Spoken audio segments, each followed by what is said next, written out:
Olá meninas, boa noite, tudo bem? Bom, como combinamos na aula passada, hoje a gente faz uma revisão, né, da matéria para a prova da semana que vem. A ideia era fazer como um plantão de dúvidas, né? Isso, vocês trazerem as dúvidas de vocês, mas como ainda não chegou ninguém na sala, eu vou fazer assim brevemente, né, alguns comentários sobre cada um dos temas, né, das sessões, dos nossos encontros, que são da unidade 3 e 4, que são a base da prova desse segundo bimestre, ok? Então, vamos começar? Eu vou lembrando uma coisa importantíssima, né?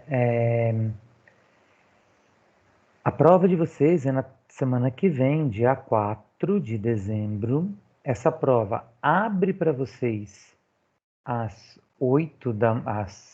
0 horas do dia 4 e fica aberta até às 23 horas e 45, tá? Quinta para sexta, meia-noite, abre essa prova. Aí vocês têm o dia todo para fazer até às 23 e 45. Não deixem para a última hora, né? Sistema é sistema. Vai que ele trava, que você não consegue fazer a prova. Aí daí, como é que fica, né? Muito complicado. Então, pensem bem, vejam o horário que é o ideal para vocês fazerem. Eu aconselho fazer agora no horário da aula, né? São 10 questões, múltipla escolha, o mesmo modelo da prova anterior, ok? Então, assim, leiam atentamente, façam com toda calma, que é tranquilo, né? Não tem nada além do que a gente trabalhou em sala de aula, tá certo? Então é bem tranquilo para vocês. A minha preocupação é algum erro de sistema, algum problema de acesso. Eu vou ficar aqui na sala, né, de plantão, por um período, caso eu possa auxiliar em alguma coisa em relação ao acesso, né? Não vou tirar dúvidas, não vou responder pergunta, não vou fazer correção da prova, nada, nada, nada. O lançamento das notas vai ficar para o dia 5, ok? Vamos começar a compartilhar o que vamos falar hoje. Bom, a ideia, né, quando a gente fala de corpo em movimento, a gente veio entendendo alguns detalhes, né, disso, mas o que é mais importante? Uma das coisas que a gente conversou é exatamente que o nosso corpo, né, é o nosso principal instrumento para o trabalho, ferramenta de aprendizagem e tal. Por quê?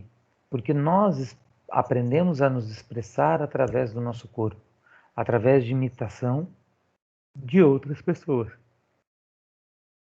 E se eu estou fazendo isso através de imitação, eu preciso entender que quando eu tenho um bom desenvolvimento, né, dessa minha capacidade motora, facilita muito o meu trabalho de aprendizagem.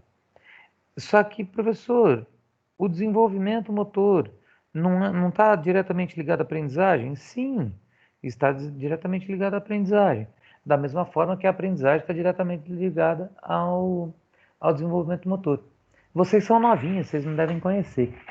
Mas existia uma propaganda, né, dos biscoitos nas bolachas, biscoito Tostines, que falava assim: Tostines é fresquinho porque vende mais ou vende mais porque é fresquinho? Né? São coisas que a gente não consegue responder. Então, se a gente for falar assim, a aprendizagem depende do desenvolvimento motor. Ok. O desenvolvimento motor depende da aprendizagem. Ok também. Por quê? Porque a experiência vivida, né, a vivência dentro dessa prática motora, dessa prática lúdica que vai criar significado para a criança, como aparece aqui na foto, né, a criança brincando com esses blocos de montar, né, que é Lego e tal, ela só vai conseguir desenvolver essa habilidade do montar, a criatividade, a combinação de peças, de cores e tudo mais, a partir do momento que ela estiver fazendo. a partir do momento que ela está praticando. Aí, com o tempo de prática, ela começa a refinar os movimentos, o seu desenvolvimento motor vai melhorar. Lógico, né? Sem dúvida. E isso demonstra o que ela está aprendendo. Então, olha lá. Quando a gente pensa nisso, a gente precisa entender sobre um pouquinho sobre a psicomotricidade. E por que eu falo de psicomotricidade infantil? Exatamente pelos períodos, né? Pelos estágios e pela dificuldade, que essa dificuldade não, pelo detalhamento desse desenvolvimento motor da criança. Vamos entender isso um pouquinho melhor. Olha só. Quando a gente estuda o movimento, a gente começa a perceber, né, que a sociedade como um todo ela está em movimento. Né? Ela precisa de uma mobilização de muitas pessoas, de grupos sociais e tudo mais. Então, essa dinâmica, né, essa movimentação dinâmica da sociedade como um todo, nos inspira, né, a nos movimentarmos também. E é claro que se a gente vai falar, por exemplo, das expressões, né, populares de movimento, a dança é uma delas, né, que é muito importante, sem dúvida nenhuma. No entanto, a gente precisa entender que a dança, além de uma expressão de movimento, é uma expressão artística, é uma expressão rítmica. Então, a gente pode pensar, por exemplo, né, em Geoffroy de Mazetier, um sociólogo francês que esteve no Brasil falando sobre lazer, né, o foco de trabalho dele era o lazer, mas dentro das definições que ele dá de lazer e da classificação, né, que ele dá das atividades de lazer em relação às atividades de trabalho, ele fala lá em 1979, se eu não me engano, 79, 74 ou 79, ele fala o seguinte, que nós temos 5 dimensões, né, 5 manifestações culturais do lazer, do movimento. Né? A primeira é a físico-desportiva, assim, não tem ordem, a primeira porque eu falei ela primeiro. Então é físico-desportiva, cultural, manual, artística e social.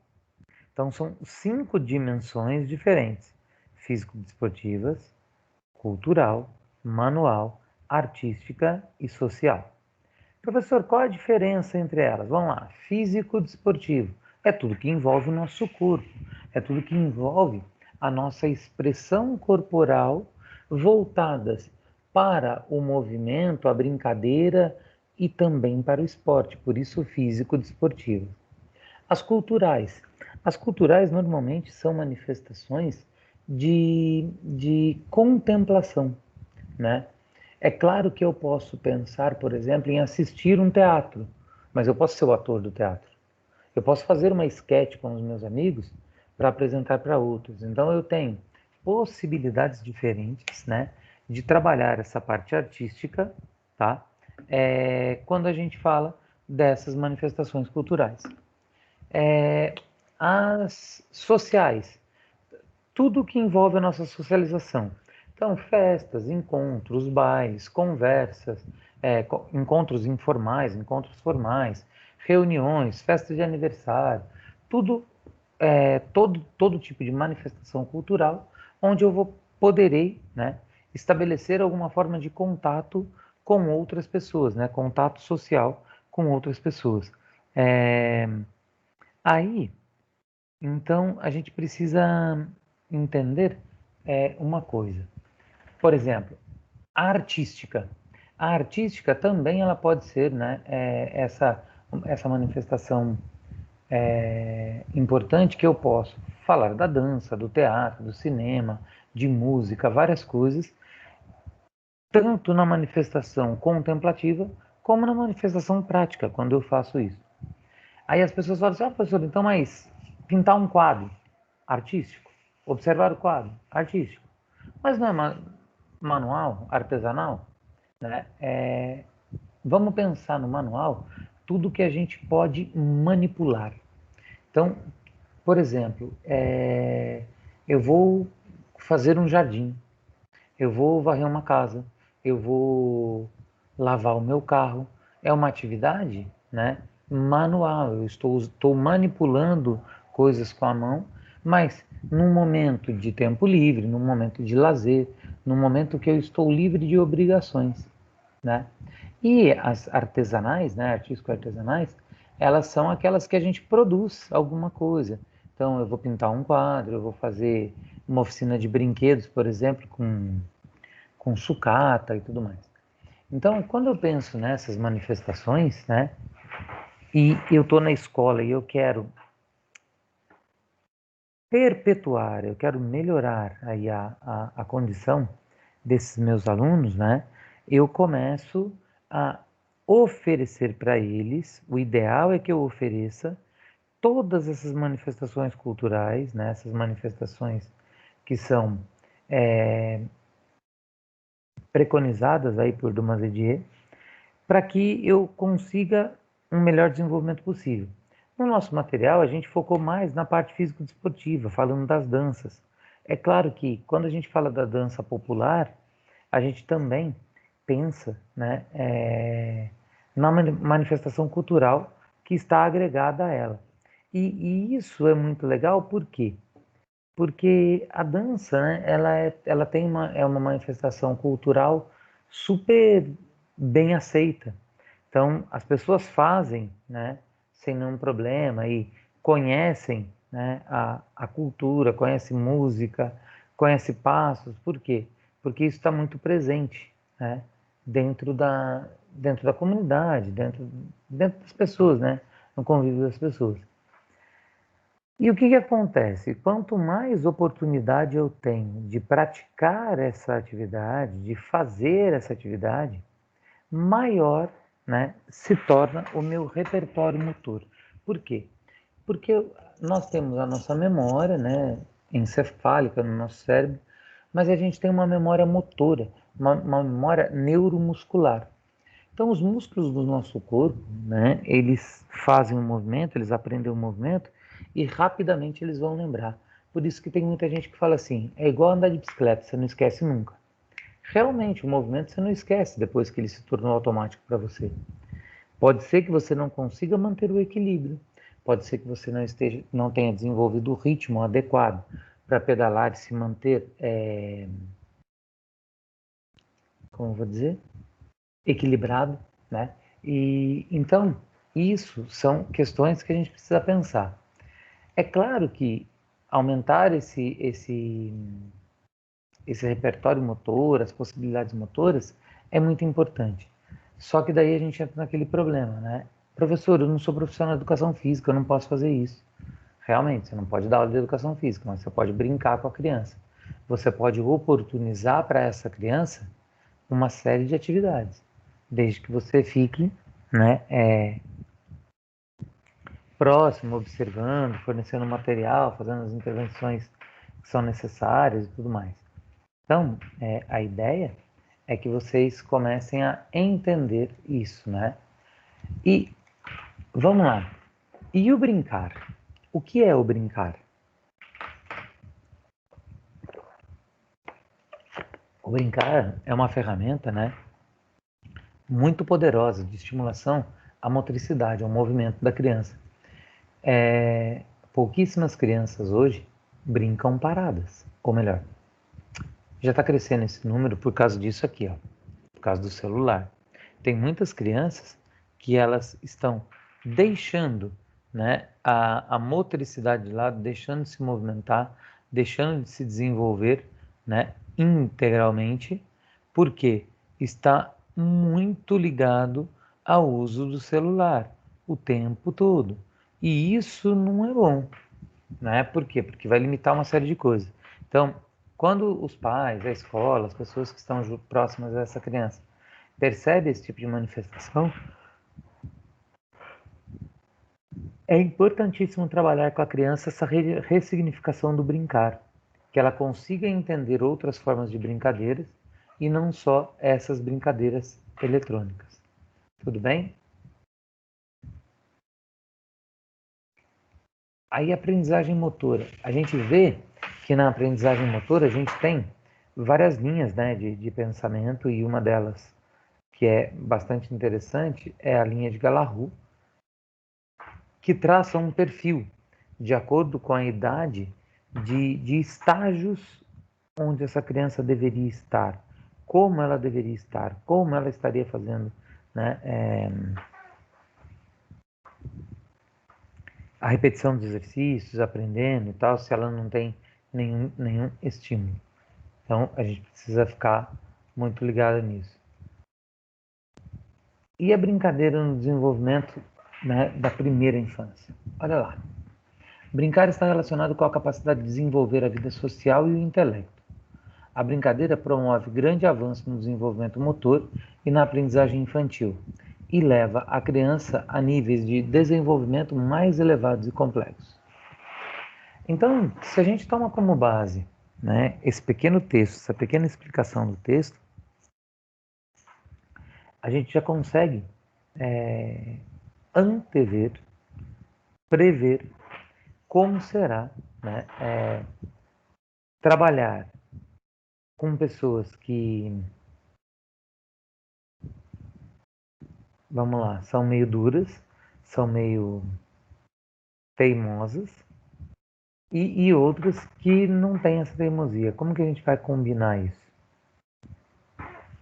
Eu acredito que, assim, a gente precisa entender, né, que de acordo com que a criança vai se desenvolvendo, eu preciso fazer não só os combinados com ela do que eu vou desenvolver, mas eu preciso combinar, unir, misturar de forma consciente, né, movimentos que vão ajudar no desenvolvimento maior, final,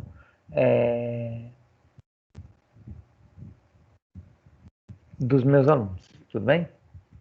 Fugiu a palavra. Aí a gente fala o seguinte, que a gente precisa ter, né, formas diferentes, né, de trabalhar, por exemplo, a criatividade da criança. Nós, profissionais, professores, pais e tudo mais, a gente poda muito, né, a criatividade da criança. A gente, às vezes, faz comentários de coisas que não teria nenhuma necessidade, e esse comentário pode trazer complicações depois, né, para essa criança, num futuro não tão distante. Então a gente tem que se policiar, cuidar muito bem do que a gente está falando, fazendo, para que a gente não apresente problemas. Olá, Professor, oi. a gente tem muito costume de falar as coisas no automático, né? Nem pensar antes, assim, vai só saindo. E aí depois, se parar pra pensar, tem muita coisa que a gente fala que não parece ser tão grave, mas é. Isso, exatamente. O que, por exemplo? Você pode me dar um exemplo? Ah, eu acho que em ações mesmo, assim, de ter mais paciência com a criança. Ah, você não consegue fazer. Ah, depois a gente faz. Já, já perder, assim, E a o depois paciência. nunca chega, né? É, exatamente.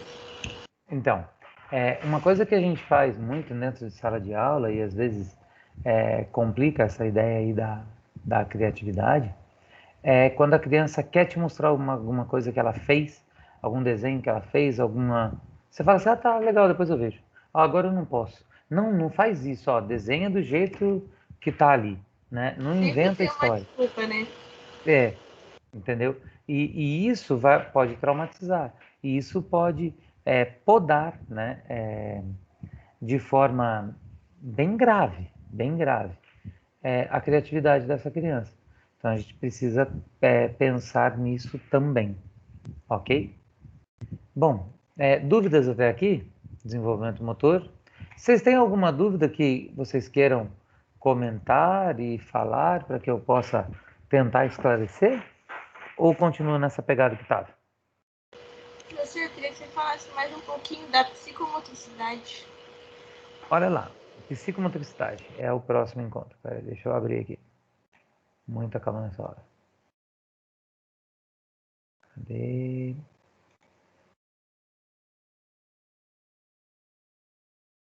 Quando a gente fala da psicomotricidade, o que você entende por psicomotricidade?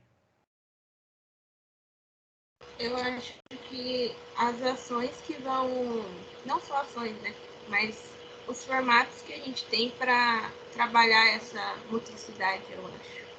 Sim. Ó, antes de tudo, né, a psicomotricidade é a capacidade que a criança tem, né, de utilizar a sua parte cognitiva, afetiva e orgânica, né, de forma a se movimentar da melhor maneira possível e aprender através dos movimentos da melhor maneira possível. Então, quando a gente fala em psicomotricidade, a gente sabe que alguns movimentos, alguns elementos, eles são básicos e importantíssimos, né, para o desenvolvimento dessa motricidade, dessa utilização do corpo, do material, né, e do corpo de forma combinada, para que você possa se divertir, se desenvolver, jogar melhor. E daí tem N fatores e motivos, né, que a gente consegue detectar quando a criança apresenta alguma dificuldade nessa motricidade. Então, a psicomotricidade é uma área da ciência que vem em auxílio dos profissionais para, né, que eles possam melhorar, potencializar, né, a ideia da aprendizagem. No entanto, né, eu posso também corrigir falhas que me foram apresentadas em aulas anteriores. Tudo bem? Tranquilo até aqui? Aí Sim. a gente começa a entender o seguinte: a psicomotricidade ela tenta, né, busca compreender a relação do corpo do indivíduo como ferramenta de relação com o mundo interno e externo. Então, olha bem, se eu já sei que a psicomotricidade é um jogo cognitivo, que eu faço a associação de uma coisa virtual com o que é real, se eu faço com que ela perceba isso, que ela dê valor a isso, perfeito. Ela vai vir e vai ficar, né, na outra casa, sem nenhum problema. Agora, e se eu não convenço? E se eu não consigo mostrar, né, o que realmente importa nesse processo? Aí eu me complico. Por quê? Porque eu preciso entender, né? Deixa eu ver se está aqui. Ah, não, não é aqui. Eu estou vendo pro. É aqui sim. Eu tenho que entender os estágios do desenvolvimento motor. Quem lembra? Ninguém? Lembra quais são os estágios do movimento motor? Eu tenho escrito no livro, mas agora o Não, livro nem tudo tá bem. aqui. Eu vou pôr ele aqui para vocês. Vê se está aparecendo aí a foto. Tá tudo preto por enquanto, né? Tá tudo preto aqui. Muita calma nessa hora, porque esse computador é igual o dono. Ele não tem memória, tem uma vaga lembrança. Daqui a pouco ele abre a foto aí. Eu lembro que tem o sensório motor. Então, tem esse, realmente. Esse existe. Só que aí é uma divisão mais para os psicólogos. Quando a gente fala da escola, quando a gente fala do desenvolvimento motor, com a, olhando a criança como um ser integral, como um ser único, né, eu preciso fazer uma outra observação. Não quis abrir. Por que ela não quis abrir? Espera aí. Ah, já sei, eu tenho que parar de compartilhar. Espera aí, eu estou fazendo tudo errado. Aí agora abriu, agora eu compartilho de novo. É complicado esse negócio aqui. Ele faz do jeito que ele quer. Olha lá. Então eu tenho aqui David Galahu, ele faz essa ampulheta, né? E determina idades cronológicas, estágios e o nome das fases. Eu pretendo trabalhar com todas as fases. Então, entender como funciona essa ampulheta, para mim, é muito importante, né? Por quê? Porque a partir dela eu começo a ter ideias e possibilidades de criação de outras formas, né, desse desenvolvimento, sem, né, me preocupar, por exemplo, né, com o que pode estar acontecendo em relação à, à maturação biológica da criança. Então, por exemplo, eu tenho a fase reflexiva, né, motora reflexiva, que está aqui, ó, de 0 ano, de 4 meses a 1 ano, né, ou dentro do útero até 4 meses. Então, eu tenho dois estágios diferentes, onde a criança vai fazer movimentos que são mais reflexivos, né, de reflexo. Não que ela pensou muito bem para fazer, né? Depois ela passa para a fase motora rudimentar, que são aqueles estágios onde ela começa a aprender a controlar o próprio corpo. Também são 2 estágios, vai de 1 a 2 anos. A fase motora fundamental vai de 2 anos a 7, com 3 estágios diferentes: o inicial, o elementar e o maduro. E depois eu tenho a fase motora especializada, que eu tenho 3 idades diferentes, 3 grupos etários diferentes, cada um, né, dentro de uma característica muito marcante. Então, por exemplo, as crianças mais novas que acabaram de sair da fase motora fundamental, entre 7 e 12 anos, devem vir aqui para o lado trabalhar nesse estágio transitório. Quem tem de 11 a 13, no estágio de aplicação, e quem tem acima de 14 anos, já pode subir aqui para a utilização permanente.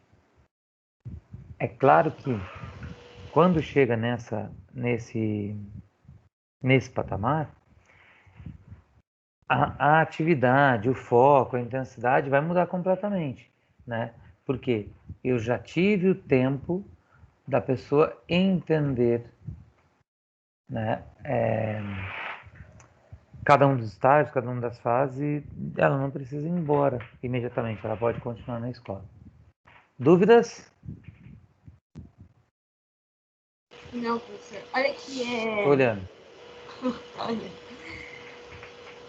Os professores, no caso nós, pedagogos, a gente vai trabalhar até o início do fundamental, né? A gente pode trabalhar todos Vocês podem trabalhar essas até o quinto fases, ano. até o quinto.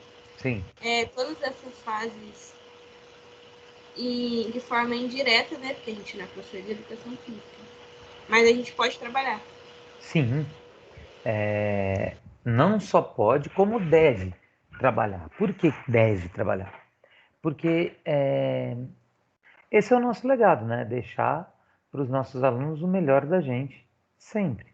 Então, quando se tem essa perspectiva, essa noção perspectiva dos fatos, fica muito mais fácil, né, da gente conseguir entender esses pormenores. E o que acontece é assim, eu tenho que abrir de novo o...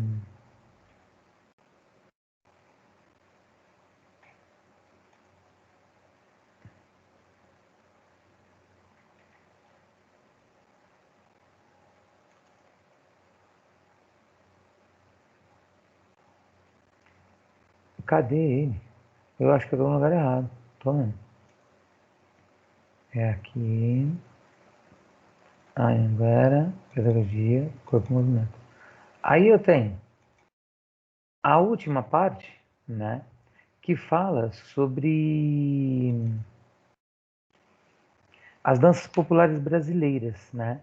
Essas danças populares brasileiras, o Brasil é um país de dimensões continentais. E como um país de dimensões continentais, é claro que a oscilação, a variabilidade dessas práticas, dessas formas, né, culturais de expressão, elas são muito variadas. Então, por exemplo, você assiste uma chula no Nordeste e vai para o Sul, vai ver uma dança completamente diferente. Ou melhor, a chula é lá, né, o frevo que é no Nordeste. Mas assim, é completamente diferente. Você fala assim, impossível ser do mesmo país. Como que as pessoas são tão é, diferentes assim se moram, né, no mesmo lugar? E daí fica aquela pergunta: será que não somos nós, né, que estamos interpretando de forma errada essa diversidade, né? É...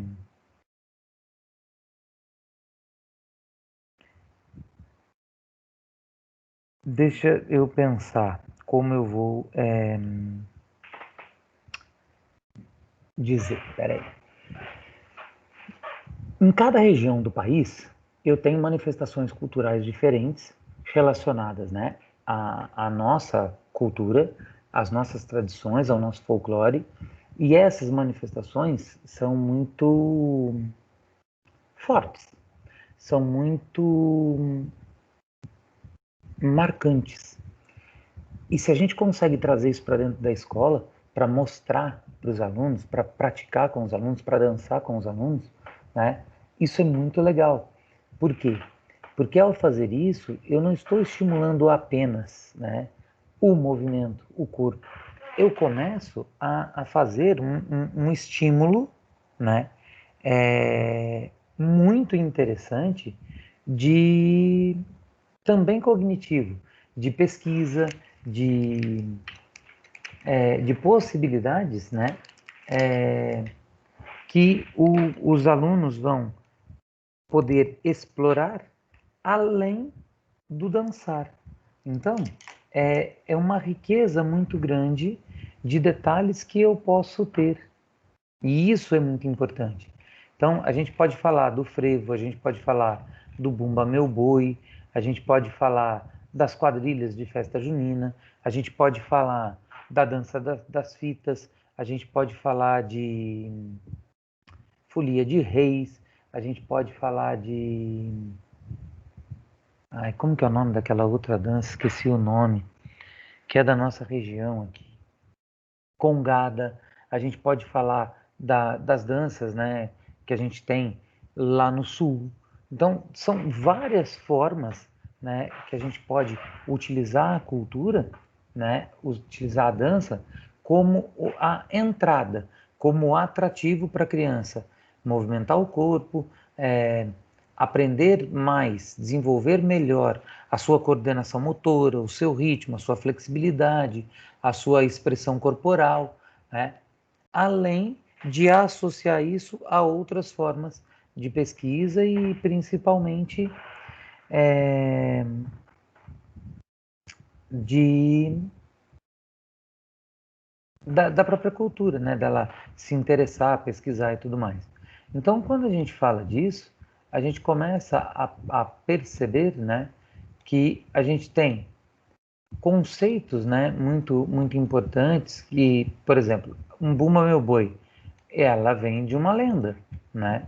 E o que acontece é que quando eles fazem a dança, a manifestação, eles contam essa lenda de forma expressiva apenas. Não, não tem fala, não tem texto, né? É uma manifestação cultural rica, tradicional, lá no Maranhão, né? Mas que é como se fosse um teatro na rua, né? Que vai trazer diversas possibilidades. Então, a gente pensa, né, nessa ideia. E junto com isso, a gente pode estudar música, pode estudar a cultura local, a cultura nacional, por que que eles estão fazendo isso. Então, eu consigo um projeto, né, grande quando a gente fala dessa ideia do desenvolvimento através do corpo, através da música, através de todas as manifestações culturais que a gente pode estar abrangendo quando a gente fala sobre isso. Tudo bem? Aqui. Vocês estavam... Nossa, eu não compartilhei. Eu falei tudo sem compartilhar, né? Como eu sou burro. Falou. Ih, vocês não me avisam. Vocês também são fogo, hein? Bom, vamos lá. Aí a gente encerra isso, né? Com isso, a unidade 3. Agora eu vou compartilhar aqui, antes que eu esqueça, que vocês são tudo traídos, não me conta que eu estou fazendo errado, né? Aqui, ó. Uma coisa que é muito importante, que é a inserção da dança no currículo.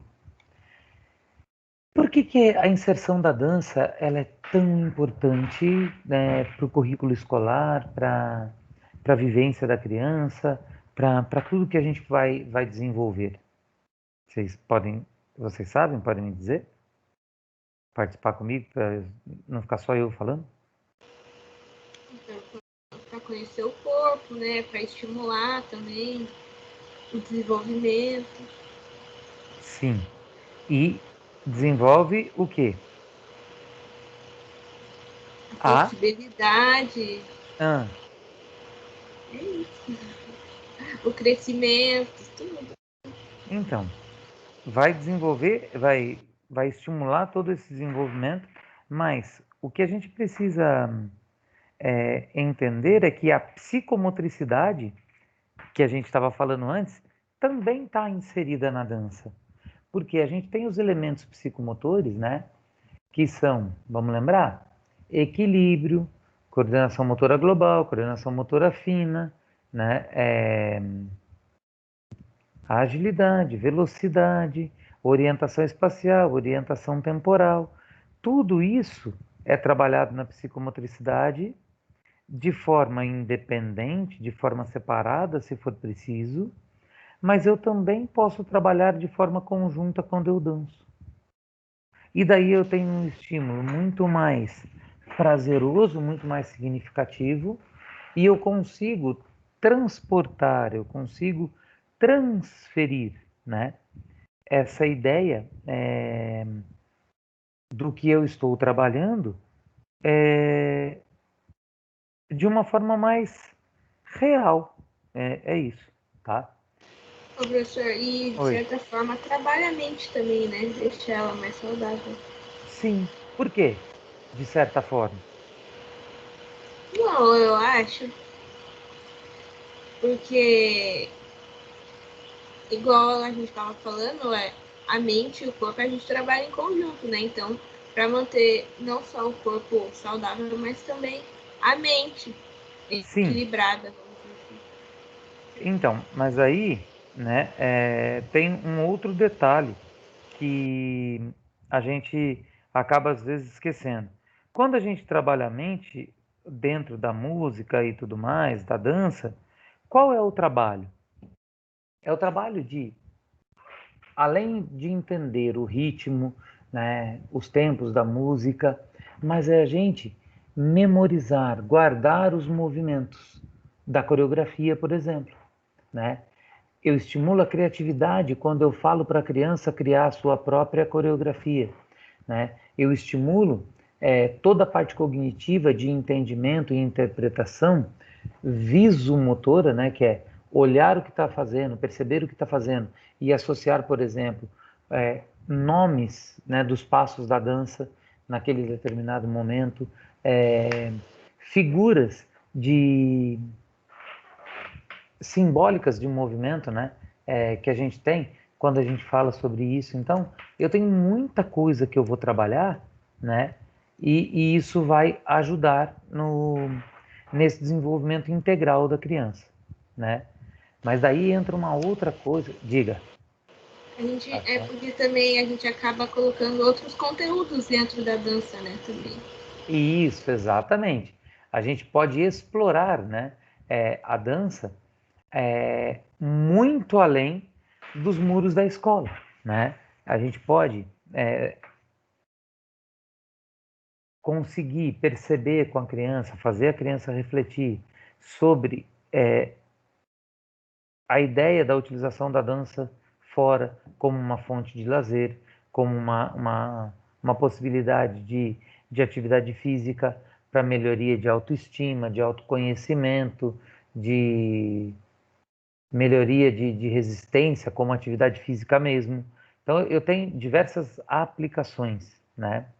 E me mantendo dentro da escola, com ela, né, pensando única e exclusivamente na ideia aí da dança na escola, eu trabalho também, né, com a possibilidade, né, da criança ter a dança como essa aula de dança como um momento desestressor dentro da escola, aquela válvula de escape. E muitas vezes ela vai aprender isso na escola e vai levar para a vida, né? Por quê? Porque a gente tem muita pressão na escola. Será que tem? Será que não? O que vocês acham?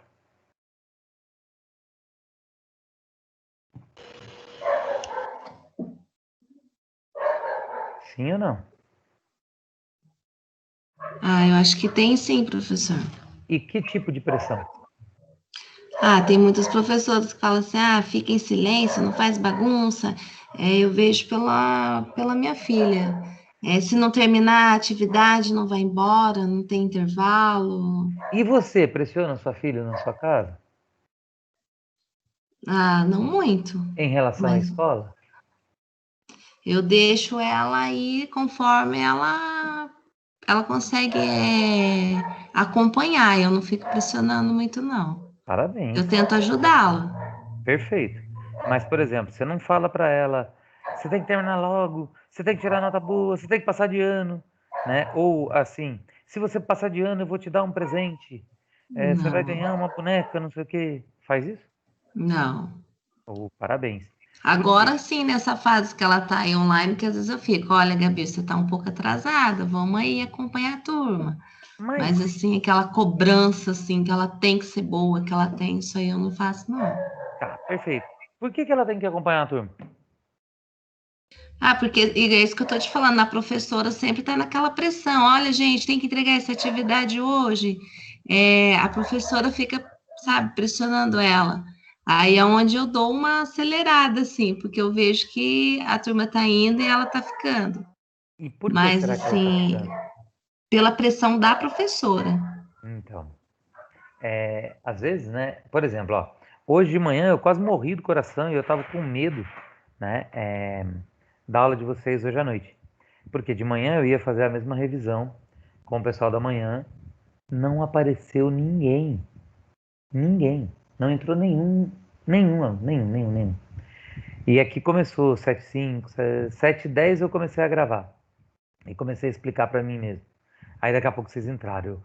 Ufa, né? Por quê? Porque é muito chato, né? Eu ficar falando só para mim, né? E a ideia da interação, ela é muito importante.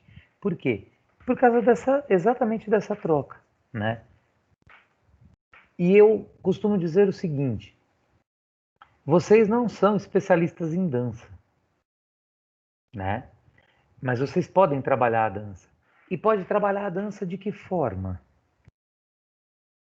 Se eu não sei dançar, professor, eu não sei a coreografia da festa junina, professor, como que eu faço? Você está falando que eu posso, que eu devo fazer isso, que é muito bom para a criança, mas eu não conheço nada. Olha, pesquisa junto com ela, cria junto com ela, né? É, dê à criança a possibilidade de participar da estruturação da sua aula, né? Use movimentos amplos, né? Que não vão apresentar, mesmo que a criança faça fora do ritmo, não vão apresentar uma discrepância muito grande em relação aos outros que estão no ritmo, né? E por quê? Porque a ideia é que a criança ela entenda, né?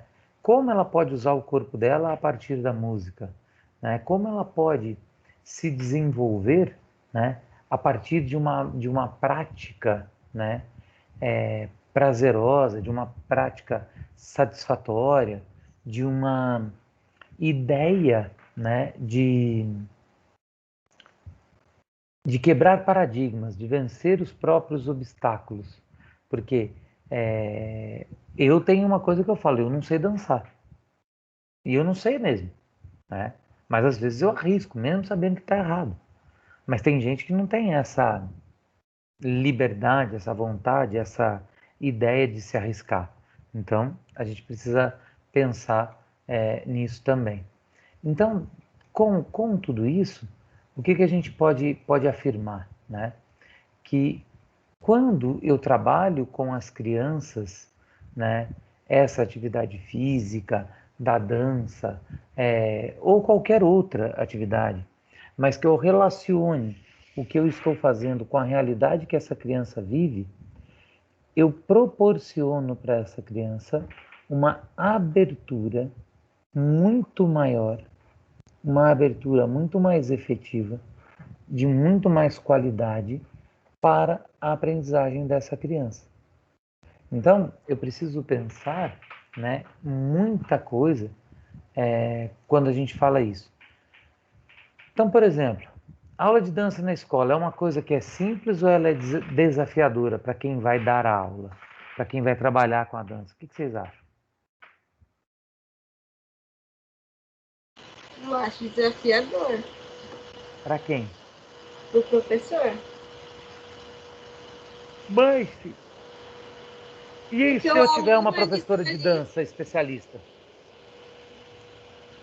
Mas ainda eu acho. Ela vai ter que adaptar ali, depende das pessoas para quem ela vai dar aula, né? No caso da Sim, educação para infantil, criança. ela vai ter que adaptar. Sim, para Não vai infantilzinho. poder ser uma coisa séria, vai ter que ser uma coisa mais descontraída, igual você estava falando. Movimentos mais amplos, que deem significado, né, para a criança, que a criança se divirta, e não que ela tenha ali que fazer tudo certinho, né? Que fica chato para a criança também. Perfeito. Na verdade, quanto menor a idade, né, dos nossos alunos, maior, né, o muito mais é exigido uma adaptação que seja coerente, né, com a idade, com o interesse, com a possibilidade dessa criança estar fazendo, né, o que eu, professor, estou propondo. Então, adaptar os movimentos, né? Deixar a criança criar, entrar no jogo da criança, brincar com a criança, brincar de dançar, é muito legal, é muito importante, tá? Eu tinha até feito um convite para uma amiga minha que chama Marília, que é professora de dança, e só que ela é de outra cidade, para ela entrar aqui nas aulas com a gente e tal. Só que ela dá aula exatamente no horário de vocês, né? Ela tem aula na faculdade também, ela dá aula numa faculdade lá em Americana, se não me engano. E é no mesmo dia, mesmo horário de vocês, por isso que eu não consegui trazê-la. Mas assim, existe, né? Muitas possibilidades dessa, dessa criação, né? É, do, de, um, de uma possibilidade dos alunos, né? Das crianças estarem fazendo a própria dança, fazendo a própria coreografia. E isso vai ajudar muito nesse desenvolvimento. Tudo bem? Aí agora tem a outra ideia, que é muito legal também, que é a inclusão. Quando a gente fala de inclusão, apareceu já para vocês? Já você, tá? Que imagem.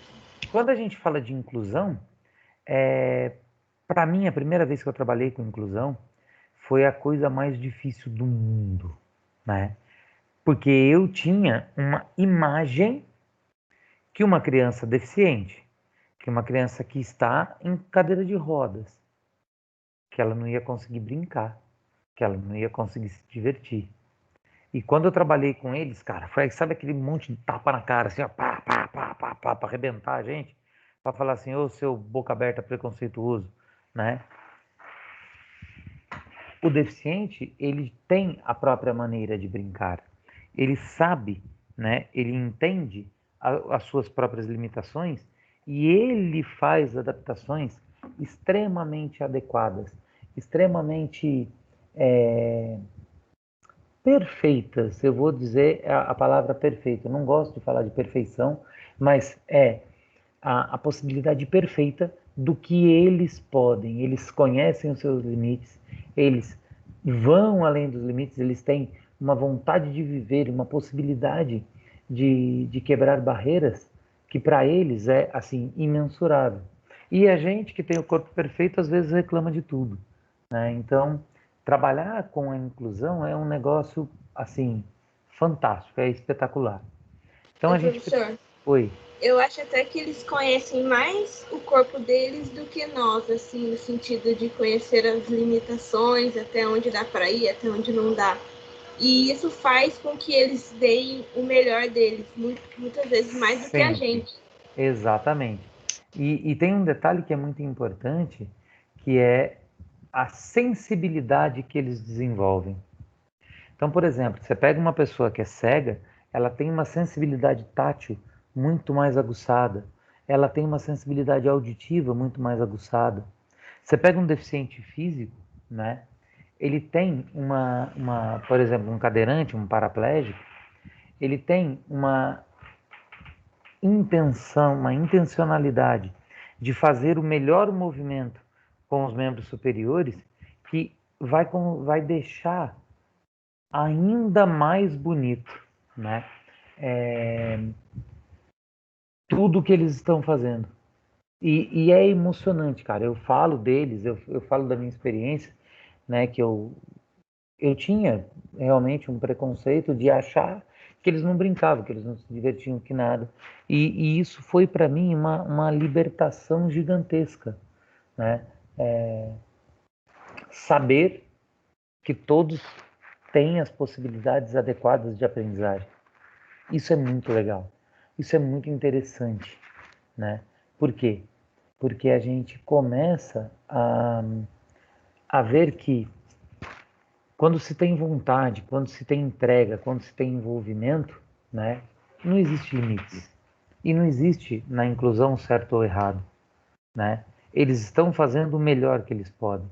Eles estão se esforçando, estão se entregando de uma maneira, né,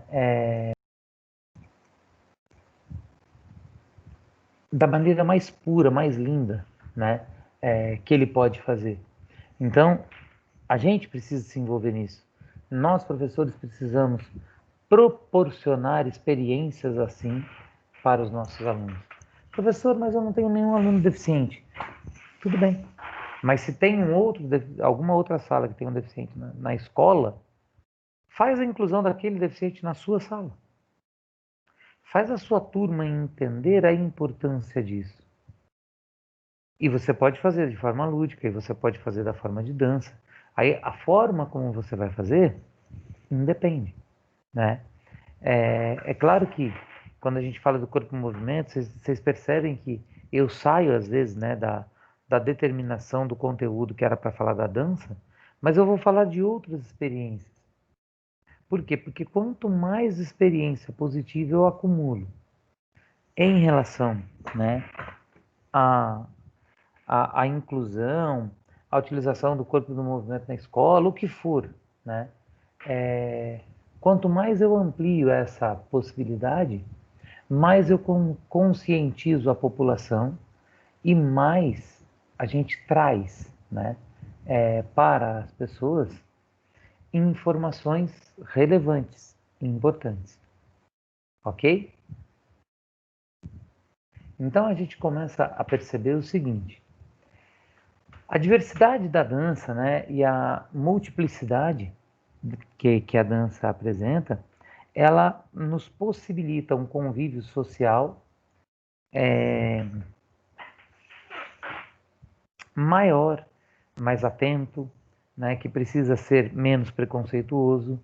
Então, por exemplo, se eu for trabalhar com atletas híbridos, né, com atletas que tiveram aí algum tipo de amputação e usam uma prótese para fazer o movimento e competem com essa prótese, né, não se preocupem que a prótese não proporciona vantagem nenhuma, né, para quem a usa, Na verdade, ela é o maior e melhor suporte para a pessoa conseguir, né, desenvolver as suas habilidades. No entanto, né, a gente começa a perceber que a gente precisa, né, ajudar, auxiliar, incluir e principalmente aprender com essa pessoa que é deficiente, tá? Porque ela tem muito a nos ensinar, principalmente quando a gente fala dessa ideia de não perdurar ou não permitir ou não manter aí o preconceito. Tudo bem? Tranquilo? Professor, Oi. eu vi um vídeo, eu não sei se você já viu, de uma senhora que ela era bailarina quando ela era jovem. E aí ela vai fazer, o filho dela, eu acho, leva ela para fazer uma palestra lá de inspiração. E aí ele coloca a música que ela dançava na época, quando ela era jovem. E aí ela é de cadeira de roda. Mas ela tem guardado na mente dela, quando a música toca assim, a coreografia inteira, ela faz os movimentos assim, todos com os braços, né? Porque ela Que não mexe mais as legal! pernas. E é muito emocionante, assim, Você tem esse porque. vídeo? Não, mas eu vi, eu acho que eu curti ele, eu vou mandar o link pra você depois. Ah, legal. É Manda muito sim que eu quero ver. emocionante, cara. Ela tem guardado assim a coreografia toda, ela faz no mesmo tempo assim que vai mostrando o vídeo, sabe? Muito legal. Que lindo. Então, a dança é uma. Olha, até me arrepiei de você falar. Nossa, acha esse vídeo depois, manda para mim que eu quero ver. A dança, ela é muito contagiante, né? A dança, de uma forma geral, ela está presente na vida do ser humano desde que o ser humano é ser humano, né? É uma das manifestações mais antigas e mais significativas, né? Para o ser humano, que combina duas coisas que são gatilhos de memória para a gente muito importantes, que é a música e o movimento. Então, quando a pessoa pratica, faz o negócio, ela vai aprender de uma maneira que isso vai ficar lá na memória de longa duração e isso foi, com certeza, foi muito significativo, muito emocionante para ela. E quando ela ouviu de novo, ela se libertou, ela se deu a possibilidade, né, de usar novamente a dança, de se expressar corporalmente de novo, apesar da limitação que ela tinha. Ela não tinha problema com a limitação. Ela só não teve a oportunidade e um gatilho, né, que fosse suficientemente adequado, né, para que ela dançasse novamente. E isso é muito legal, é muito legal. Aí a gente vê, por exemplo, pessoas, né, desenvolvendo trabalhos com, por exemplo, com cadeirantes.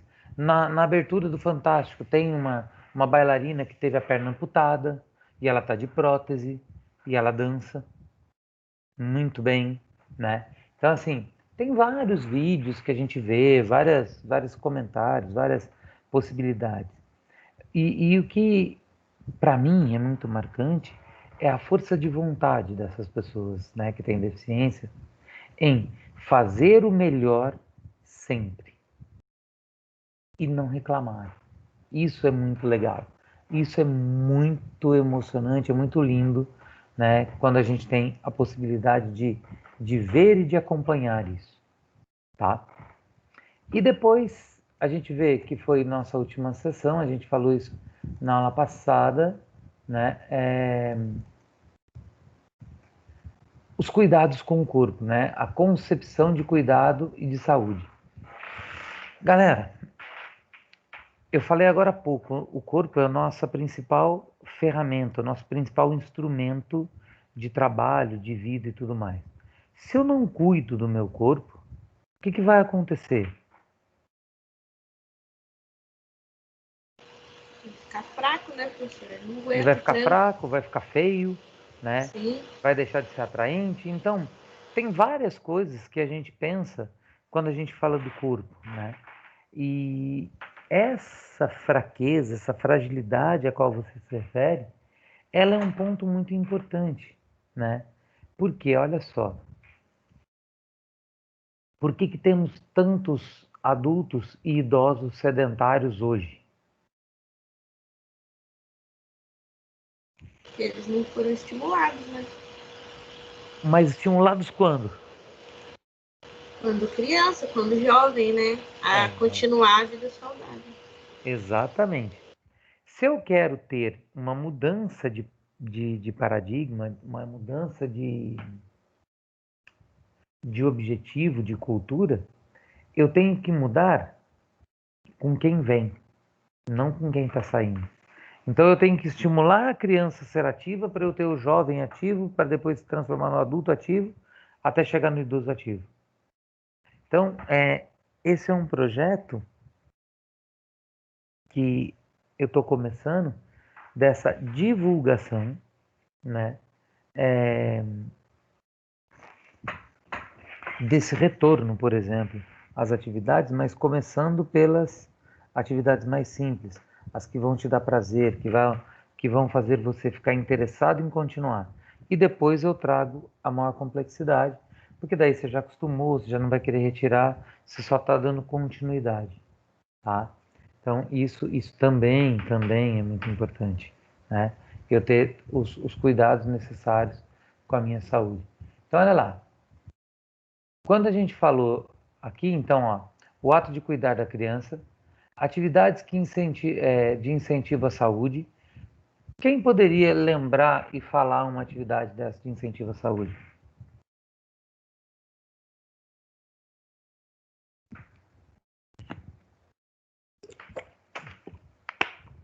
Lembra que a gente está trabalhando com crianças e ensinando-as a ter o hábito de cuidar de si mesmo, de si mesmo. Atividade de incentivo à saúde é toda e qualquer atividade física, né, com intensidade determinada de acordo com a idade, os protocolos, mas que ela faça realmente se sinta bem. Aí, depois a gente pode falar um pouquinho sobre a higiene oral, né, a qualidade de escovação e tudo mais, a higiene corporal e o estímulo à alimentação saudável. Eu acho que de todos, o mais difícil é esse aqui. Por quê? Porque as pessoas vão chegar e vão ouvir você falando, né? Por exemplo, esse lanche, né? Ele vai ter tantas calorias, ele tem um monte de coisa que a gente vai falando que não vai ser adequado, não vai ser ideal, que a criança não vai entender. Então, o que eu preciso fazer é criar uma estratégia, criar uma alternativa que eu consiga, né? Que eu tenha a possibilidade de conversar um pouco mais, de orientar um pouco mais, de ser mais enfático nessas proporções, nessas propostas, né, de trabalho, de estímulo, porque eu quero melhorar a ideia, né, eu quero melhorar a, a qualidade de vida mesmo, né, desse meu aluno, através do cuidado com o corpo. Tudo bem? Parei o compartilhamento. Dúvidas, meninas? Não, professor. Mas eu Então, também concordo que essa é a mais difícil, a alimentação. Porque a gente é, ouve, mas é que ela não pratica isso. o A hábito, gente né, sabe, é muito forte. E daí a mas tem que gente estar. Pode acaba falar. fazendo um pouquinho errado mesmo. Bom, Exatamente. posso fazer um desafio cognitivo com vocês? Pode. Meu Uma Deus, pode. brincadeirinha. Uma Eu enviei brincadeirinha o de leve. vídeo, professor, para você, no seu Oi? e-mail. Enviei o Ah, vídeo no seu legal. e-mail. Obrigado, querida. Olha só. Desafio.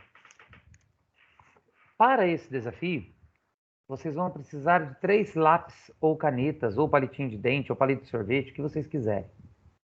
Ó, eu tô com 2 canetas e um lápis. A hora que vocês estiverem com isso na mão, vocês me avisam que eu vou falar. Ah, e uma superfície branca, se vocês puderem. E na hora de mostrar a resolução para mim, a câmera aberta, que eu tenho que ver. Tudo bem? hora que tiver tudo pronto, vocês me avisam. Já peguei, já, professor. Mas acho que não vou conseguir mostrar pra você, não, porque é Por onde quê? eu tô, tá? Tá sem câmera? Não, tô com câmera, mas eu tô num lugar meio. A luz não tá muito boa. Aí, o computador não tem como eu virar. É no notebook, não tem como eu virar pra você ver. O meu também é notebook. Eu vou abaixar a tela aqui para você ver se você não conseguir. Bom, presta atenção. Depois a gente vê como que faz para o outro ver. Olha lá. Tá aqui, ó, 3 canetas. Eu peguei uma folha, uma folha rosa, ó, eu li rosa na camiseta da Josiane e falei. Uma folha branca, para que depois eu consiga mostrar a solução para vocês. Minha camiseta chamou a atenção, né, professor? Chamou. Do que é isso aí? Outubro Rosa. Outubro Rosa. Que Eu legal. tô no outubro ainda. Sim. E tá em 2019 ainda. Olha lá. A ideia é a seguinte. Vocês vão ter, não precisa mais do que isso, para transformar essas 3 canetas em limão. Vai embora. Desafio cognitivo. Pensa. Só pode usar as 3 canetas. E transformar as 3 canetas em limão. Vou escrever. Não é escrever. Transformar as canetas em limão. Já se passaram 10 segundos. Não é. Qualquer criança faz, hein? Passei para minhas crianças lá da escola e eles mataram rapidinho.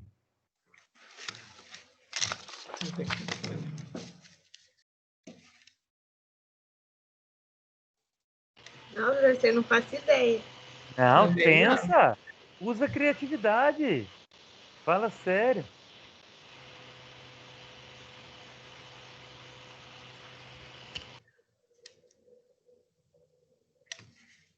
Não, 3 canetas.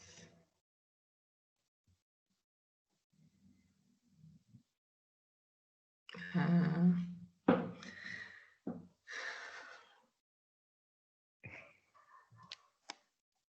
30 segundos. Já fez aí? Meu não sai. Oi? Eu não consegui, não. Como não? Não terminou o tempo ainda. Vai pensando. Aninha, conseguiu, Aninha?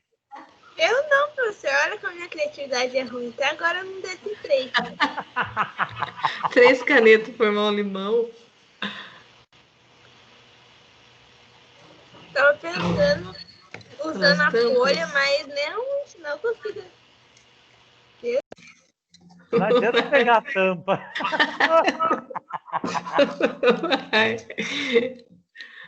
Ai, meu Deus. Minuto. Acabou o tempo de vocês. Ah, Olha como é simples, fácil. A hora que vocês estiverem vendo a folha na minha mesa, vocês me falam. Estão vendo a folha? Tá dando para ver a folha branca? Então, mas não tá Sim. nítida. tá meio. Tá? Porque você tá usando o negócio, eu acho, pra. Não, é que na verdade eu baixei a tampa do. Agora tá. Melhorou? É que eu baixei a tampa do notebook para a câmera aparecer aqui. Então, ó, olha como é fácil, é só pensar. 3 canetas tem que virar limão, não é isso? É.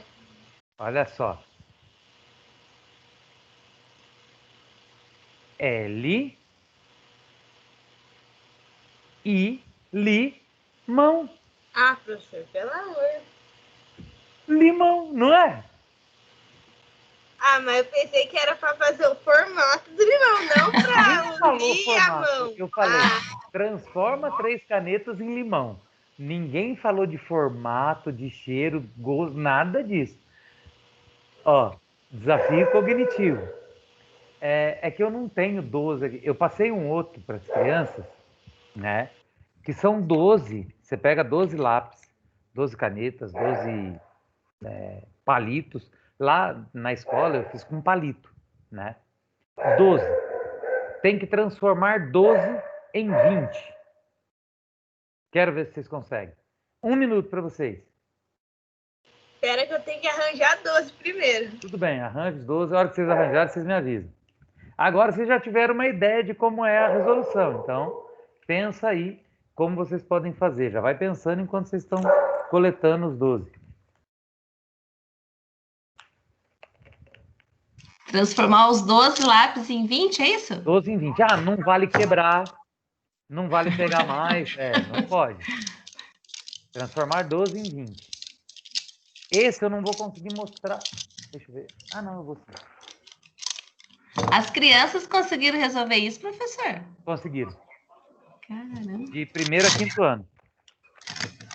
Eu tenho 3. Espera aí, deixa eu ver se eu tenho os 12. 3, 4, 5, 6, 7, 8, 9, 10, 11 e 12. Ah, eu tenho os 12. Vou mostrar. Vou mostrar. Agora, se vocês acertarem, tem um ponto a mais na média. Se errarem, tem um ponto a menos. A Ana vai falar... Vou ter menos, então. Eu não quero participar dessa palhaçada aí, não. Eu vou ter menos, então. Não, vocês têm que confiar mais em vocês, pelo amor de Deus. Professor, Oi, Aninha. não consigo. Jesus. Ah, não consegue o quê? Resolver ou não consegue os 12? Não consigo resolver. Já consegui Ana, os 12. para, pensa igual criança. Nunca foi criança na vida, não? Eu acho que meus professores na educação infantil nunca fizeram esse desafio, não é possível. Ah, não, eu não fiz na educação infantil, não, tá? Eu fiz no Fundamental 1. De 1º a 5º ano. Mas é bem legal.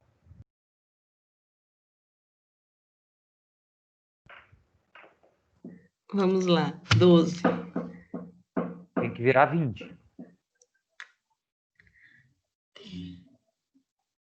Minha mão, mais nos dedos. Não. Tô longe?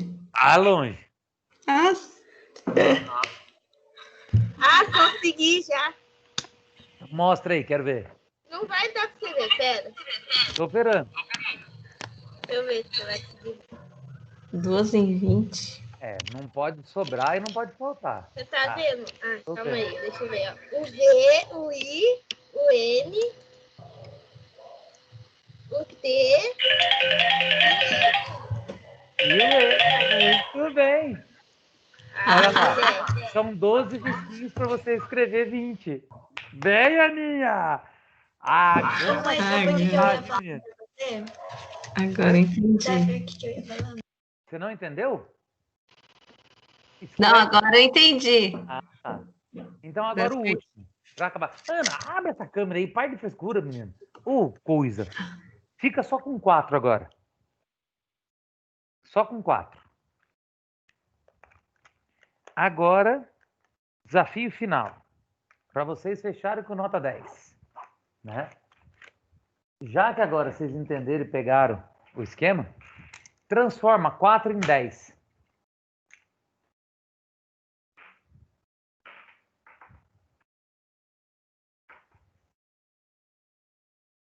Não vale quebrar, já falei.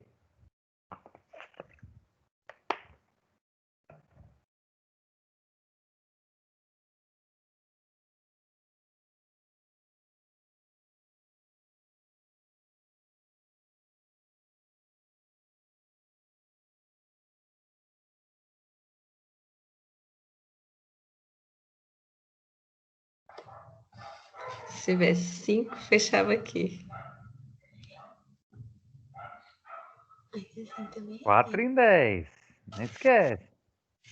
Assim, não é?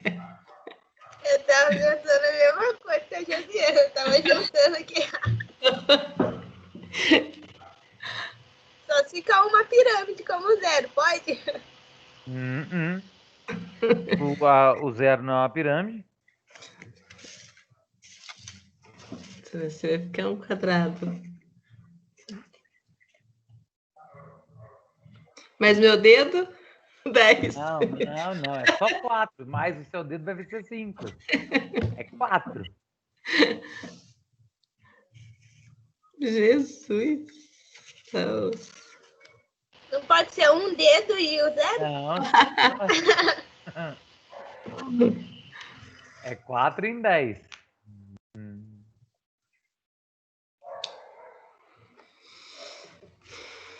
É tão simples, é tão fácil. É fácil que você sabe, senão você ia estar quebrando a cabeça também. Ai. Faz isso. Depois que a gente vê, fala, nossa, que fácil, né? Por que eu não pensei nisso antes? Mas...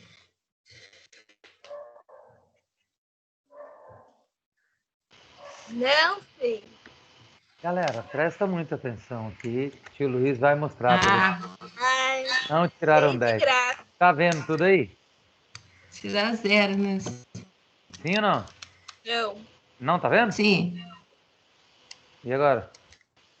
Melhorou? Ó, as 4 Piorou canetas. agora. É que vai, às vezes, ficando embaçado. Tá vendo só a mão, só. Não, então, mas não tem 4 canetas em cima? Agora tá. Agora dá pra ver. Então, olha lá.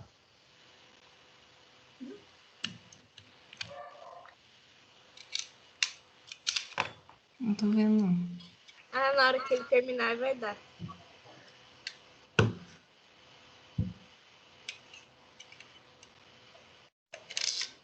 Tá aí.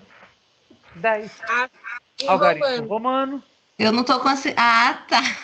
Fiz um X. Nossa. Ai, não vai. Eu falei que era 10. Falei que era 10, que vocês conhecem. Não, ué.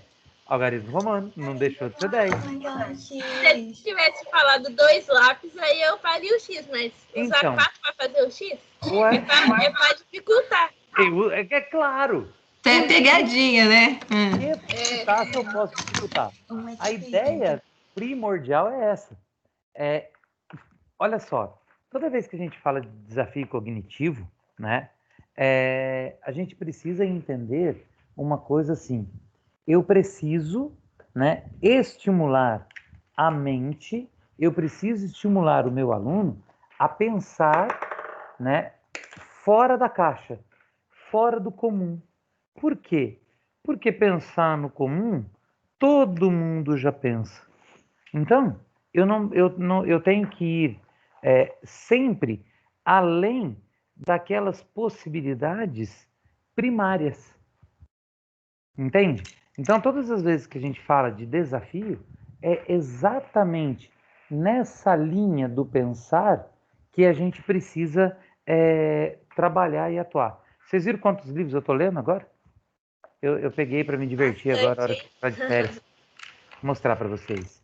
E ó, boas indicações, tá? Se vocês gostarem de ler, eu indico todos eles, porque assim, eu tô lendo, tô gostando, e são assim, coisas que não estão ligadas à educação, né? À nossa área de formação, mas também, como eu vou dizer, são importantes para a vida, né? Como um todo. Então, olha só, o que eu estou lendo atualmente, peraí, esse eu recebi essa semana, tá aqui, ó, Brincando com Bebês e Crianças Pequenas, da editora Supimpa, foi lançado essa semana, tá à venda na página Brincadeiras e Jogos, é muito legal, né? Tem as atividades e tudo mais que dá para a gente trabalhar, vocês que vão trabalhar com criança, educação infantil, é muito, muito legal, tá? Aí eu tô lendo um que é muito antigo, que eu comprei esse livro, eu era molequinho, emprestei para um professor meu e ele achou que era presente, nunca me devolveu. Aí eu consegui achar no sebo, comprei de novo. É A Coragem de Magic Johnson, que é um atleta... Ele é jogador de basquete? Jogador de basquete, Ele era do Lakers, né, o Magic Johnson. E foi considerado o melhor jogador do mundo e ele foi infectado com HIV. E daí parou de jogar. Daí ele conta toda a história dele, né? É muito legal, é a biografia dele, tá? Aí um outro que eu tô lendo é esse aqui, ó. Chama Fora de Série, né? É um livro que o subtítulo dele é Descubra por que algumas pessoas têm sucesso e outras não. Muito legal, né? A gente pensar, a gente vê como as pessoas às vezes pensam fora da caixa, né? E a gente se limita a pensamentos pequenos e, cara, a gente tem que ampliar a nossa cabeça, abrir horizontes e ver que a gente pode muito mais do que a gente imagina. Aí Professor, você tá lendo ou você já leu? Eu já li A Coragem de Magic Johnson, eu já li. Esse aqui eu já terminei de ler, que é Risco Calculado, né? Aprenda a Decidir com Ousadia, do Dr. Ben Carson.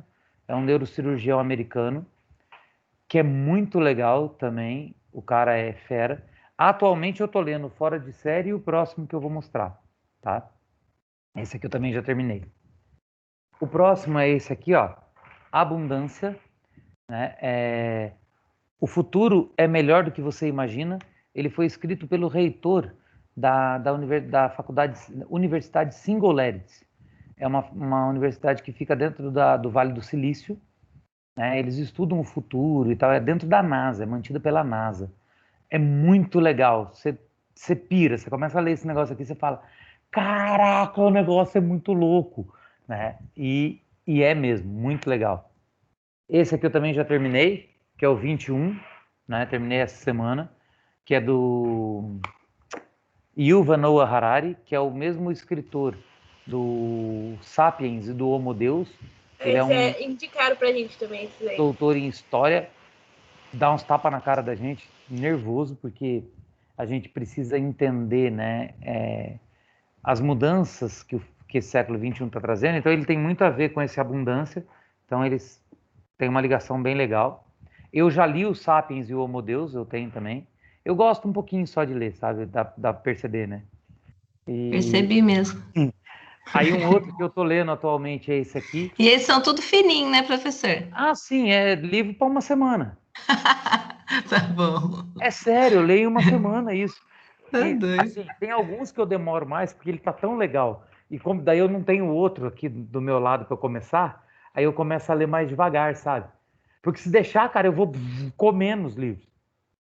Minha irmã é igual você. Então, agora teve hoje Black Friday. Eu comprei 12 livros. Eu tenho que falar baixinho, porque a minha esposa não sabe. Ela só vai ver a hora que chegar a fatura do cartão. Ela vai me matar, cara. E a fatura do cartão vai chegar antes dos livros. Então eu acho que eu vou morrer antes de ler. Entendeu?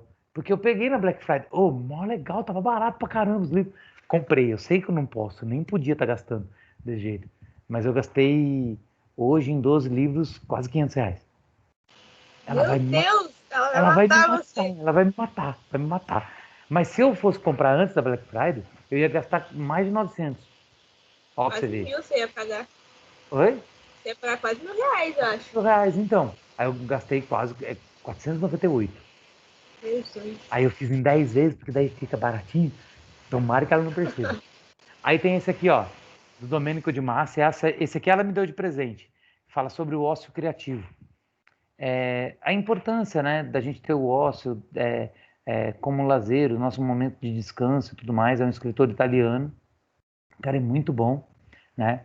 E esse, que é o que eu vou começar a ler depois que eu terminar esses 3 que eu estou lendo atualmente, que é esse aqui, Mentes Inquietas, que fala sobre crianças com TDAH, que muita gente recomendou, que é muito legal.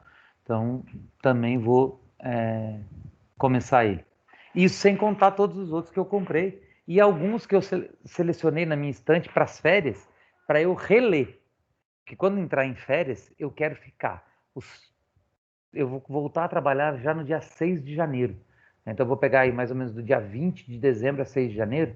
Então, eu quero reler alguns que falam sobre liderança, sobre programação neurolinguística, coisas assim, que eu fiquei um pouco meio confuso quando eu falei algumas coisas esse ano. Eu falei, não, eu tenho que estudar de novo, porque a gente não pode ficar esquecendo, né?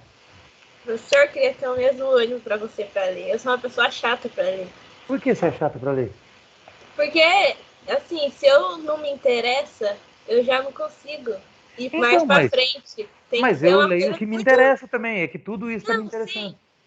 mas tem que prender muito a minha atenção, assim. Então, olha só. Deixa eu contar para você como que eu odiava ler. Odiava ler. Eu só lia... Eu derrubei meu calendário. Eu só lia livro técnico. Então, por exemplo, eu pegava os livros relacionados a esporte, a educação física e tal, eu lia, né? Outros assuntos eu achava banais. Eu falava, eu não quero saber dessas coisas. Tá louco, é chato e tal. E daí um dia, uma aluna minha me falou sobre como a pediatra dela incentivou ela a fazer abdominal. Ela estava gordinha, ela precisava fazer abdominal para perder barriga e tal, não sei o quê. A pediatra dela falou assim: quantos abdominais você consegue fazer? Isso dentro do consultório. Quantos abdominais? Ela falou, não sei. Ela falou, então deita ali e faz. A menina conseguiu fazer 15, se eu não me engano, alguma coisa assim. Aí a pediatra dela falou, então a partir de hoje, você vai fazer abdominal todo dia. Só que eu vou te lançar um desafio, você vai começar a fazer assim. Você fez 15 aqui. Amanhã na sua casa você vai ter que fazer 15 mais uma. Então você vai fazer 16. No outro dia 17. E no outro... Vai ter que aumentar uma por dia do que você conseguiu no dia anterior. Em 30 dias ela estava fazendo 45. Ela foi aumentando a força dela, abdominal, foi aumentando a rigidez, né, abdominal e tudo mais, sem ter dor, sem ter complicação, sem forçar demais, aumentando uma por dia. Então, o que eu falo para todos os meus alunos que falam para mim que não gostam de ler, que a coisa tem que prender muita atenção e tal? Pega um livro que você gosta. Começa a ler 5 minutos por dia desse livro. É impossível uma pessoa não ter 5 minutos livre no dia dela. 5 minutos. Aí, no primeiro dia, pode ser que em 5 minutos ela leia só uma página. Só que no outro dia ela vai continuar. Provavelmente, depois de uma semana, ela vai estar lendo 2, 3 páginas. Só que daí ela vai estar se interessando pela história. Por isso que tem que pegar um tema que você gosta. Aí depois de uma semana, de 5, você passa para 7. Depois você passa para 10. Sempre aumenta assim, 2 e depois 3. 2 e depois 3. Você vai aumentar a sua capacidade de interpretação, você vai melhorar a sua ortografia, você vai melhorar a forma como você fala, porque você vai vendo, né, os escritores fazendo aí esse desenvolvimento da ortografia. Você vai começar a ler mais rápido, você vai conseguir fixar mais o conhecimento, você vai conseguir se concentrar melhor. Tem gente que fala para mim assim, professor, eu não consigo ler porque qualquer barulho me atrapalha. Treina. Eu leio dentro de ônibus, com ônibus andando, ônibus lotado, todo mundo conversando. Nossa, parece que eu tô sozinho no ônibus. Eu me transporto para outro mundo, cara. Aí o que acontece? Qual é a minha técnica daí? Eu moro no Jardim Telespark, zona norte de São José. Quando eu vou para Anhanguera para dar aula, eu vou de ônibus, porque eu não gosto de dirigir. Quando eu tenho que ir de carro, eu me revolto, porque eu não posso nem ler. Então sempre na minha bolsa tem um livro. Então, qualquer hora que eu pego ônibus, eu sento, e sempre são os mesmos ônibus que eu pego, o que eu faço? Eu sou amigo do motorista e do cobrador, sempre. Camarada dos caras, assim, ó, de dar panetone no Natal. Já tem lugar vago, já. Já tem. Aí os caras falam para mim assim, professor, você vai ficar onde hoje? Tô indo dar aula na Anhanguera. Beleza. Vou ler. Não, professor, lê aí a hora que estiver chegando, a gente te avisa. Aí eu sento lá, e esqueço o mundo, cara. Daí daqui a pouco eu só ouço o cobrador assim, professor, estamos parados no seu ponto já, tá na hora de descer. Eu nem dou sinal, os caras param pra mim, sabe? Às vezes eu tô indo pro ponto, tô longe do ponto, o motorista para fora do ponto pra eu entrar. Ei, professor, como é que tá? E tal. Então é só ficar chegadão dos caras. Então eu leio, às vezes eu corrijo prova dentro do ônibus. É muito legal. Eu passo mal se eu for lendo dentro do ônibus. Eu desço tontinha. Então você se acostuma, é normal, né? Por exemplo, a minha esposa, qualquer barulho tira a atenção dela. Então ela vai estudar, ela se tranca no escritório, né? A gente tem um escritório, eu agora estou no meu quarto, eu transformei o meu quarto num segundo escritório. Por quê? Porque a minha esposa está no último ano de psicologia, então ela senta lá para fazer relatório, para estudar e tal, não sei o que, prova. Então ela fica lá no meu escritório. Quando ela terminar, eu volto para lá, daí vocês vão ver que o ambiente é outro. Mas assim, ela, qualquer barulho, qualquer barulho tira a atenção dela. Eu, às vezes, eu pego, eu ponho fone de ouvido com música clássica, bem baixinho, para barulho externo não ficar, para eu não ouvir cachorro latindo, gente chamando, e eu vou Barulho estudar, eu vou ler. repetitivo, né? Eu vou ler no computador, ou eu vou escrever alguma coisa, eu vou ler aqui, deixa ligado, ouvindo, tô lendo. Aí daqui a pouco ela vem, abre a porta, tô te chamando, faz meia hora, você não ouviu? Não, eu tô lendo. Vem aqui, caramba, ele tá dentro. Mandei mensagem no seu celular. Falei, não olha o celular quando eu tô lendo. Eu desligo do mundo, cara. Eu vou para outra dimensão, outro planeta, né? E o mais legal, eu viajo no que eu leio. Porque, por exemplo, esse risco calculado do Dr. Ben Carson, ele conta várias histórias dele como neurocirurgião e como ele... Ó, spoiler do livro, sacanagem. E como ele toma as decisões dele. Eu já copiei o cara, velho. Eu tô fazendo a mesma formulação que ele faz para tomar decisões, eu tô fazendo também. E ele faz 4 perguntas para ele mesmo em relação ao problema que ele tem que resolver. Ele faz a primeira pergunta é: qual é a melhor coisa que pode acontecer se eu fizer isso? Então ele já sabe o que ele tem que fazer, mas ele vai tomar a decisão se ele vai fazer ou não. Então ele pergunta: qual é a melhor coisa que vai acontecer se eu fizer? Qual a pior coisa que pode acontecer se eu fizer? Qual a melhor coisa que pode acontecer se eu não fizer?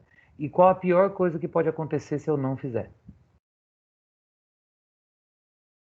Com essas 4 respostas, ele vai decidir se ele vai fazer ou não. E dá certo, cara, é muito louco.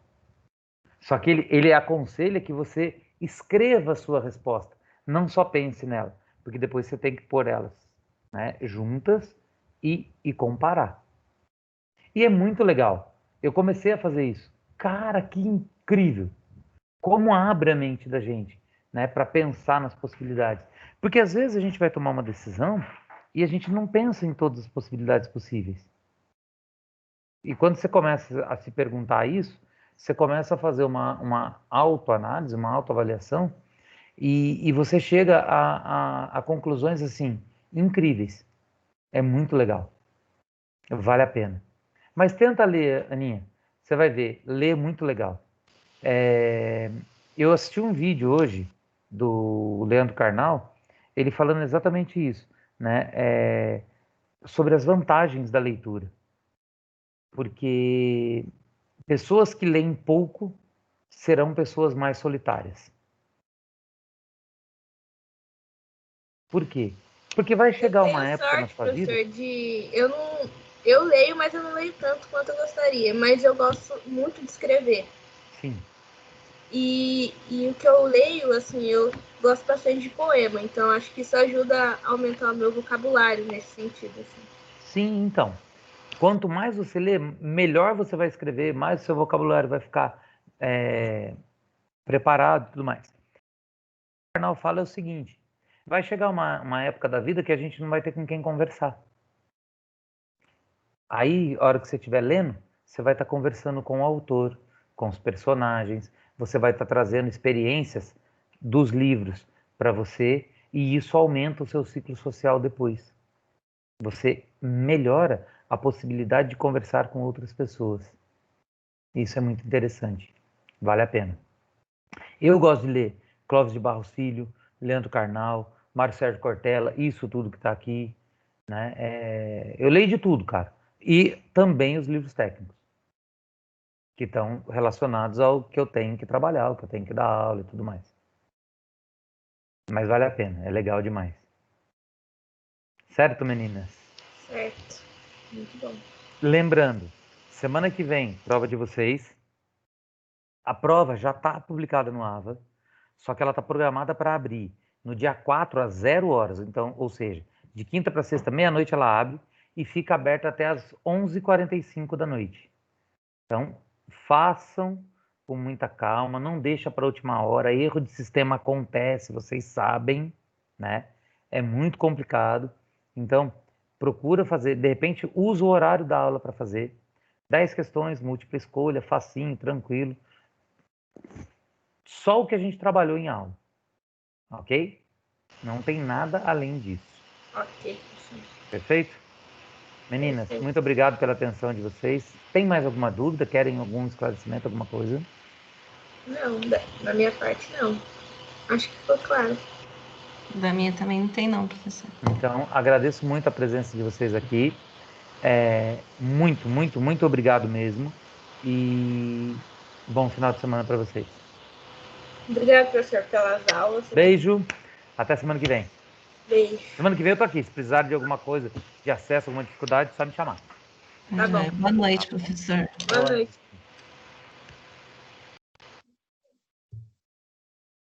Vou parar a gravação.